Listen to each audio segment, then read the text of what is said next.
तो अपने क्वेश्चन को, तो यहाँ पे फर्स्ट नंबर क्वेश्चन कह रहा है, इसमें सारे आपके मिक्स क्वेश्चन मिलेंगे आपके मैथ्स क्वांट के मिलेंगे। तो what is the value of 3 square plus 4 square. 3 square हो जाएगा आपका 9 और 4 स्क्वायर करेंगे तो 16 हो जाएगा, यानी कि 16 9 और 25 हो जाएगा। ऑप्शन नंबर ए यहाँ पे आंसर करेक्ट हो जाएगा। ठीक है, तो अगला क्वेश्चन देखेंगे, क्वेश्चन नंबर 2 देखेंगे। यहाँ पे क्वेश्चन नंबर 2 में क्या कह रहा है कि solve 2x plus 5 equal to 15। तो हमें x के लिए इसे हमें सॉल्व करना है। ठीक है, तो यहाँ पे हम लोग x के लिए यहाँ पे निकालेंगे। तो आपको क्या करना होगा कि सबसे पहले 5 को इस साइड में भेजना होगा, मतलब कि राइट हैंड साइड में भेजना होगा। तो हम लोग इसको राइट हैंड साइड में भेज देते हैं। तो आपका यहाँ पे 2x इक्वल टू हो जाएगा 15 माइनस 5 यानी कि 10 हो गया। अब यहाँ पे हम लोग x की वैल्यू निकालेंगे तो 10/2 हो जाएगा और 10/2 की वैल्यू यहाँ पे 5 हो जाएगी। तो ऑप्शन नंबर बी यहाँ पे आंसर करेक्ट हो जाएगा। ठीक है, अगला क्वेश्चन देखेंगे, क्वेश्चन नंबर 3 को देखेंगे। क्वेश्चन नंबर 3 में यहाँ पे क्या करा है कि द वैल्यू ऑफ रूट 144। ठीक है, द वैल्यू ऑफ वो रूट 144 की वैल्यू क्या हो जाएगी। तो आपको याद होना चाहिए कि इसका रूट जो निकलता है वो आपका 12 निकलता है। तो ऑप्शन नंबर सी यहाँ पे आंसर करेक्ट हो जाएगा। चौथा नंबर क्वेश्चन देखेंगे, व्हाट इज 25% ऑफ यहाँ पे 200। तो आपको सबसे पहले परसेंटेज का मतलब समझना होगा कि 1/100 होता है। ठीक है, तो परसेंटेज का मतलब यहाँ पे 1/100 होता है। तो हम लोग इसको सॉल्व करेंगे। तो सिंपल सा यहाँ पे ऑफ लिखा तो 25% यहाँ पे लिखा है, तो परसेंटेज का मतलब 100 हो गया, तो 1/100 हो गया, मल्टीप्लाई कर दिए। अब यहाँ पे ऑफ लिखा गया तो ऑफ का मतलब यहाँ पे मल्टीप्लाई और 200 मतलब यहाँ पे 200 लिख देंगे। 00 से 00 कैंसिल हो जाएगा, 25 दूना 50। ऑप्शन नंबर सी यहाँ पे आंसर करेक्ट हो जाएगा। ठीक है, तो ऑप्शन यहाँ पे क्वेश्चन में हम लोग 5 देखने वाले हैं।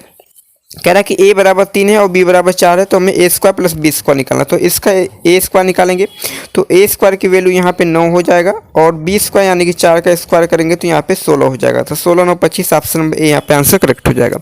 अगला क्वेश्चन देखेंगे, question number 4, the perimeter of A square with sides 5 centimetre. तो हमें पहले जाना होगा कि स्क्वायर क्या होता है। तो स्क्वायर यहाँ पे कुछ इस प्रकार से होते हैं जिसकी सारी साइड्स यहाँ पे 4 साइड होती हैं टोटल, और यहाँ पे सारी साइड्स इक्वल होती हैं। तो हम लोग पेरीमीटर कहते हैं कि कितनी आपकी बाउंड्री है। तो सारे बाउंड्री को ऐड कर देंगे तो आपका 4a आ जाएगा। आपकी साइड यहाँ पे 5 है तो 5 और 20 और 5 और 4 आपका 20 सेंटीमीटर। आपका ऑप्शन नंबर सी यहाँ पे आंसर करेक्ट हो जाएगा। क्वेश्चन नंबर 7 देखेंगे, what is the next prime number after 7। तो प्राइम नंबर वो नंबर होता है जिसका कोई भी फैक्टर ना हो, अलावा कि 1 से कटे और केवल अपने आप से कटे और किसी भी संख्या से उसका फैक्टर ना हो।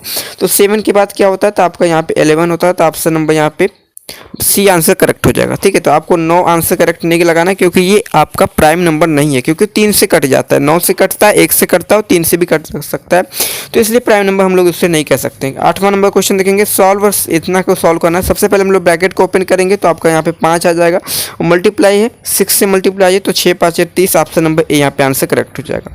अगला क्वेश्चन देखेंगे, क्वेश्चन नंबर 10 यहाँ पे कह रहा है, जो कि लास्ट क्वेश्चन है, कह रहा है कि if the radius of circle is 7 centimetre its diameter क्या होगा। तो यहाँ पे अगर हम लोग सर्कल को बनाएं तो यहाँ पे ये वाला आपका रेडियस होता है।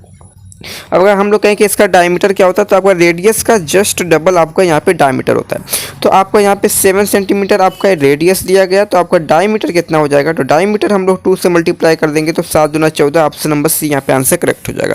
तो आज के लिए बस इतना ही, हम लोग इसी प्रकार से नेक्स्ट वीडियो में मिलते हैं।